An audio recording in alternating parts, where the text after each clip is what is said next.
Judgment Day is here. The world champion of insanity, Marcus Rosario, versus the Grim Reaper, Ryo Mashibas. While these two fight it out in the ring, I can't shake the feeling they're two sides of the same coin. Mashaba was an early antagonist in HajimenoIppo, who derailed Miata's path towards the finals in the rookie tournament with a clear foul. But after suffering a brutal loss to Ippo, he decides to move up a division and start over. Mashaba was always considered a dirty fighter who would do whatever it takes to win, and this was made even clearer when confronted with someone who matched his tactfulness. Sawamura broke Mashaba in a good way. While Sawamura technically won, Mashaba lost due to a disqualification for going berserk on him after the ref called for a stoppage. The Grim Reaper had awakened. Mashaba from his early years was always a troublemaker, getting into fights and repeatedly misbehaving, even going as far as involving the police at times. While he was still in high school, his parents suffered a very tragic accident, leaving him and his little sister Kumi alone. Their father had accumulated a debt with some shady people. Out of options, Mashaba was offered a lucrative deal that seemed too good to pass up. He was told to just show up at a location, but the scene quickly turned into a mess. Due to his problematic reputation, Mashaba struggled to find a home that would take in both siblings. After multiple attempts, he thought it'd be best to cut ties with his past so him and Kumi could move forward. But the past wasn't finished with him just yet. Days after walking away, he was cornered by a group that recognized him from the shady deals and was ruthlessly beaten. Since Mashaba was still conscious after they were done, they suggested going after family members. That's when he snapped. He was sent to jail in the aftermath, and the only thing that kept him going was the thought of protecting his sister. After being released, he met his probation officer, a man who would change Mashiba's life forever. Mizutani was the first person to believe in Mashaba regardless of his past, and helped him find a home, a job, and even introduced him to boxing. Mashaba was grateful and wanted nothing more than to make this man proud. However, shortly after Mashiba's loss to Ippo, Mizutani would sadly meet his end, leaving him and his sister alone once again. We don't know much about the past of Marcus Rosario. He was a teenager who got scouted by the mafia at an early age. Because of his fierce loyalty and strength, he shot up the ranks, becoming the bodyguard to the boss. But after news of a rat got leaked, he was immediately accused and left for dead. Mashaba and Rosario have a past with shady criminal groups. Both feel like everyone and everything is against them, and both had one person step out and believe in them. They have their reasons to hate the world. It doesn't justify them, but it gives you their perspective. Aside from their uncanny athletic ability and unfortunate circumstances, their similarities end here. Actually, I'd go as far as to say they're complete opposites after this. Mashaba is an orthodox fighter who truly shines because of his reach. His Detroit style revolves around his signature flicker jabs and keeping his distance. He withers you down, and when you get close, he finishes you with a chopping right. Rosario is a southpaw in-fighter who bulldozes you from the inside out, creating opportunities to damage and cause pain in any way he can. While extremely talented, his reputation, the bad boy of Puerto Rico, isn't just for show. He has only 2 losses, being disqualifications, and 3 no contests, all 5 being from headbutting opponents, making them too bloody to continue. Mashaba isn't much better off though, with 1 disqualification for knocking a guy out of the ring. However, after the fight with Sawamura, Mashaba abandoned his cheating ways, leaning more on his athleticism and training, and his story goes from being in the shadows like Rosario to a redemption story of coming to the light. Under that light, Mashaba grew with every fight, and the world noticed. His comeback match after being suspended for a year was against Aaron Domingo, the OPBF lightweight champion at the time. This wasn't a fight, it was a war. Going for 10 of 12 rounds, Aaron threw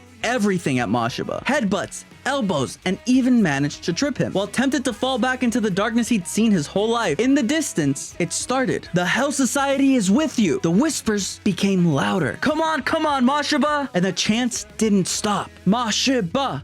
Mashaba! And after being cornered against all odds in the 10th round, with the crowd chanting his name, Mashaba conquered the darkness, claiming the OPBF title and taking 1 step towards the world. The fight versus Romeo showed just how much Mashaba had grown. Coming into the fight hurt after a small scrap with Sendo minutes before the match, Mashaba charged in, throwing chopping rights repeatedly while keeping his distance with some jabs. But the challenger was ready for it, dodging them all and even squeezing in some counters. Late into the 5th, all the chopping rights had finally left their mark, and out of nowhere, Mashaba feints another one but throws an uppercut instead, brutally comboing Romeo until the ref separates the 2 of them. And after a moment of silence, the whispers got loud again. Hurry up and go for the world title. Mashaba then raises his fist, standing proud as the cheers fill the arena. Still unsure about his own abilities in a new weight class, Mashaba challenges super rookie Igai Shinobu, who claimed to have found his weakness. Mashaba was hit with all of the troublesome techniques he'd faced before, The dragonfish blow, Ippo's relentless peekaboo Russian, Sawamura's headbutts and elbows. But right before he hit his breaking point, in the distance, he heard it again.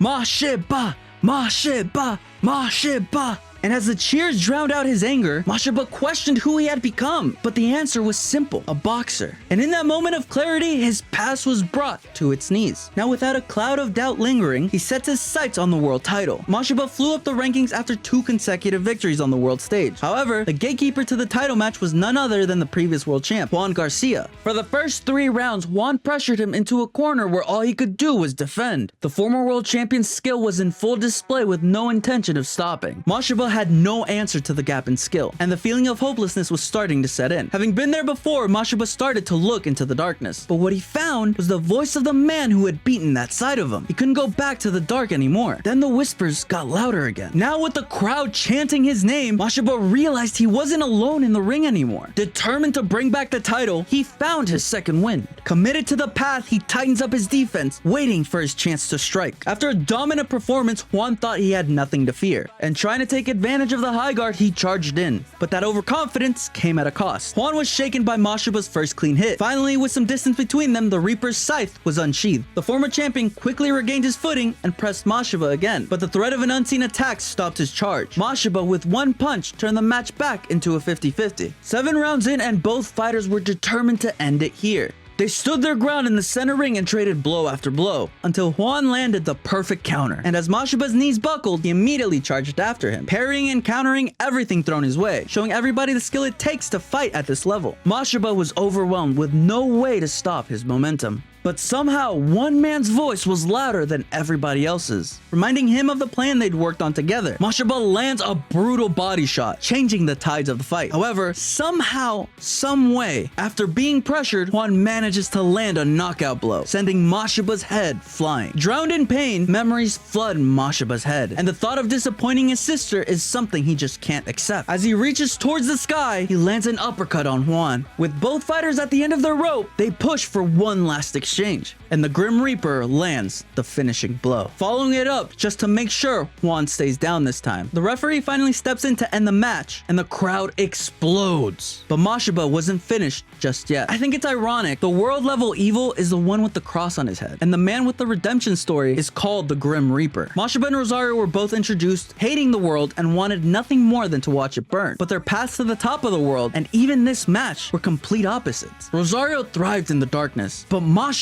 overcame it. And that's exactly how I think this fight will go. The fight won't be easy, but Mashaba knows what Rosario is capable of and what it takes to beat a monster like him, because that was him. Mashaba was already beaten and learned he doesn't have to do this alone anymore. Because of that, he evolved past Rosario. And what we'll see at the end of the fight is the Grim Reaper putting the Man of the Cross to rest. Thank you so much for watching, and a huge thank you to everyone for hitting 400 subscribers. I'm not sure how I feel about it yet. I'm still kind of shocked that 400 people decided to sub to me, but this is my longest video and I still have so much more to talk about. So if you like this kind of video, make sure to hit that like button, and I will see you guys next time. Peace.